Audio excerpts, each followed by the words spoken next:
आज करगिल विजय दिवस है। सदर जमहूरिया रामनाथ कोविंद बारामूला के वॉर मेमोरियल पहुंचे और जवानों को खराज अकीदत पेश किया।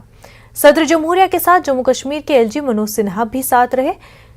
पुलिस और सिक्योरिटी का बड़ा अमला हमरा रहा। आज से 22 साल कबल साल 1999 में हिंदुस्तान ने पाकिस्तान को करारी शिकस्त दी थी, जिसकी याद में हर साल करगिल विजय दिवस मनाया जाता है। करगिल विजय दिवस की 22वीं सालगिरह पर करगिल जंग के दौरान जान न्यौछावर करने वाले शहीद हिंदुस्तानी फौजी जवानों को खराज अकीदत पेश किया जा रहा है। दिल्ली में भी राजनाथ सिंह और मुसल्लह अफवाज के तीनों सरबराहान ने शहीदों को खराज अकीदत पेश किया।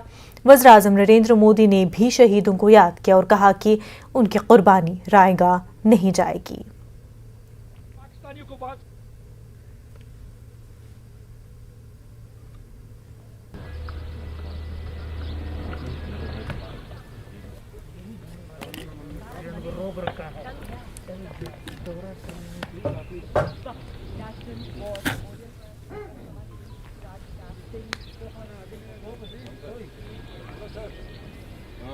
नमस्कार। मेमोरियल की तस्वीरें हम आपको दिखा रहे हैं।